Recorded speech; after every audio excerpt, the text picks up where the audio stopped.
So our next speakers are Leah and Devin Fehr from Saskatchewan, Canada, and they were nice enough to accept an invitation here to tell kind of their family story.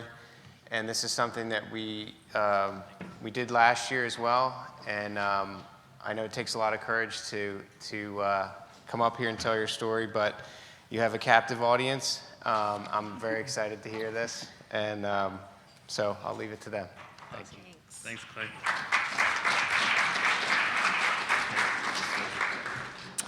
Props to Clay for saying Saskatchewan properly. Okay, ready? Yeah. Our cystinosis journey began in June 2017 when our son James was diagnosed at the age of 10 months. He was born a healthy weight of 8 pounds, 13 ounces on July 29th, 2016, and until about 8 months, he was growing well. It was around then that we started noticing he didn't want to try food, and anything he had been eating previously, he was no longer interested in. His appetite for food disappeared, and his interest in nursing skyrocketed. I could no longer keep up, and James started to lose weight. For fear of some food aversions, we brought him in to see a pediatrician. She urged us to head to the ER for further investigation. As many of you already know, the story from here looks something like a bunch of tests, a lot of questions, medical terminology that we were not yet familiar with, and a whole lot of stress and grief. I admittedly wasn't always kind to the nurses or doctors helping us along the way. In fact, I was convinced at that time that they were all the worst.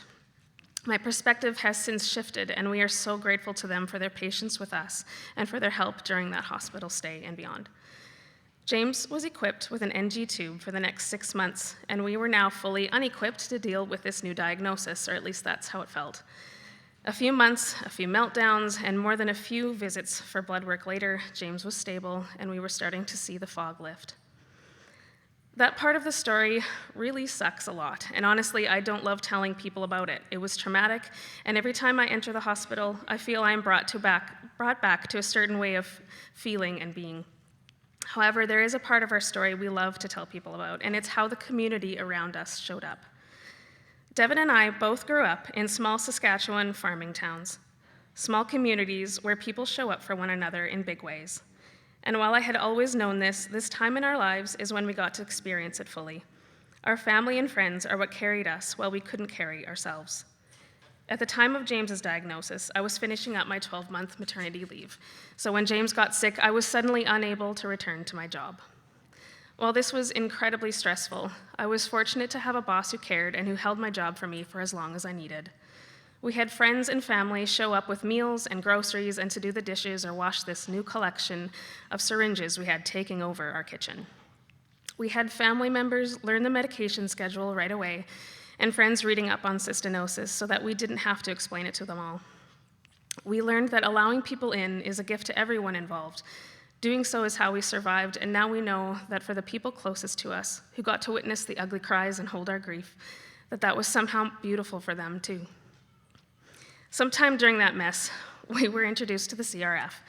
At first, the idea of a group of cystinosis families felt daunting, and we didn't think that talking to anyone or seeing anyone else with cystinosis was anything we could bear.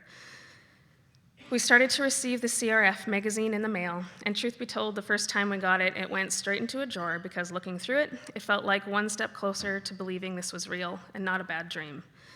We weren't ready to leave that state of denial quite yet. Little did we know, this would be yet another community of people to show up for one another, and once we let that in, our perspective changed dramatically. We heard about the fundraising efforts made by the foundation and by the families, and we were eager to take part.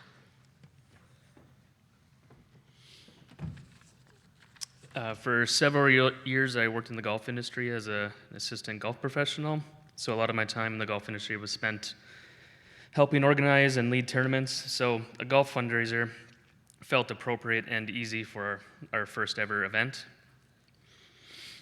In May of 2018, we held our first annual Hope for James golf tournament. We knew our friends and family cared, but that day was definitely proof of that.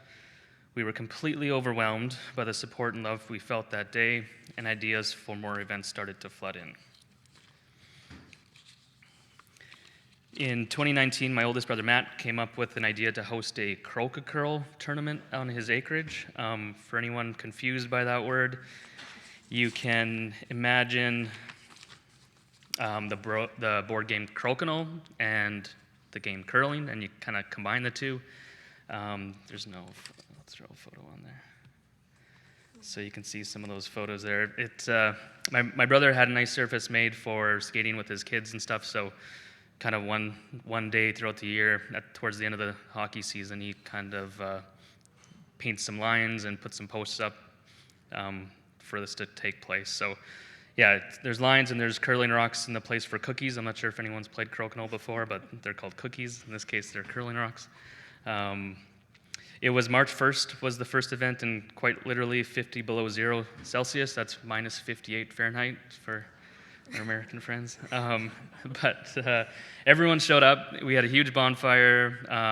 There was homemade chili, buns, and everyone at least seemed quite happy. Just a few ice fishing tents and some drinks to help keep everybody warm while they weren't playing. And Matt, he's also the kind of guy that doesn't really quit. Once he gets an idea in his head, he just has to kind of follow through with it. So the next event, this game kind of became popular throughout the summer before. We call it Bones. I know there's other people that call it other things. But we held it in my brother's riding or my sister-in-law's riding arena.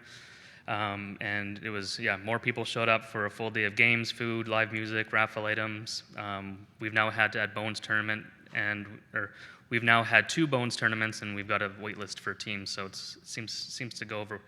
Having it indoors definitely helps. We do hold these kind of during the wintertime, so it does get quite cold outside. So having it indoors definitely helps. These events have been a lot of fun for the winter months. When people are often less social. We were surprised at every event how interested people are in James and how we're all doing managing his health. During the last 7 years, we've been able to move from intense grief and fear to a place of hope. We now know that we cannot do it on our own, and that it really does take a village, medical needs kid or not. We have had to set our pride aside and let people help us, and that's hard sometimes. We've opened up and asked questions to strangers about things I didn't think we ever would, like, do we have another baby, and what does that look like, etc. Growing our family was something we desperately wanted, but at the time didn't know how to make that choice. It was excruciating for me, to be honest. And I'm beyond grateful for the honest answers I got when I so boldly approached people with that question. Not something you typically lead with when you meet somebody new, but I quickly learned that here at the Day of Hope, there are few things you can't ask about. Everyone wants to help everyone. We all know the challenges and fears that come along with this new life, and it's invaluable to us to have this group of people who so closely relate.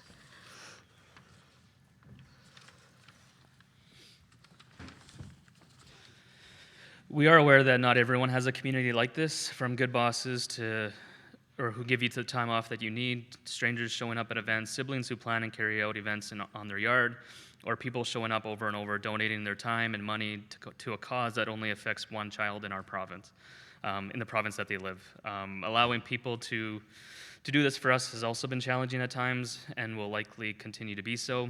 Admitting you need help isn't always easy. I'm sure we aren't the only ones in this room who struggle to ask for or accept help. It can feel uncomfortable and even embarrassing at times to admit that you don't have the skills, experience, or knowledge to deal with the situation in front of you. I know I felt a lot of shame for not being able to care for my own child without help. We each come into this having different lived experiences, and that shape how we respond to these things. You may have grown up around people who want to help, as we did, or you may have had to live more independently to survive.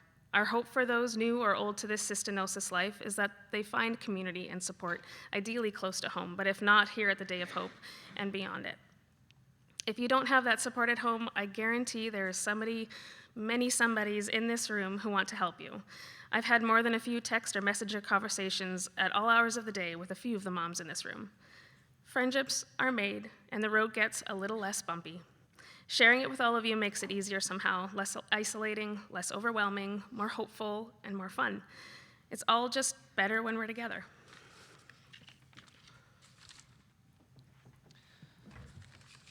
So a little bit more about James. James is 7 years old. He's in grade 2. He's highly energetic, goofy, distracted, and witty. He's jam-packed with attitude, and once he's comfortable, he's making everyone around him laugh. He's got some sweet basketball skills, and he loves to swim. He seems to have no fear. In fact, last summer, after breaking his arm falling from the monkey bars, he was eager to get back on them, climbing trees, jungle gyms, all that stuff just feels natural to him. He loves Rubik's Cubes of all varieties, and his little sister, Maya. He's a good friend and big brother. We feel lucky to be his parents. And we feel he's taught us how to be strong through all the hard stuff. We look forward to seeing him build friendships during the Day of Hope, and our wish for him is to feel as supported as we do when we're here. That's it.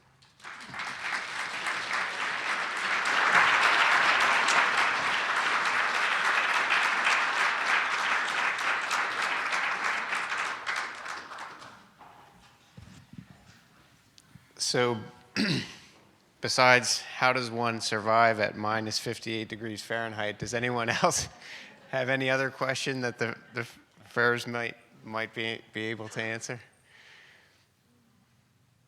No. Well, we thank you for sharing your story. That was excellent.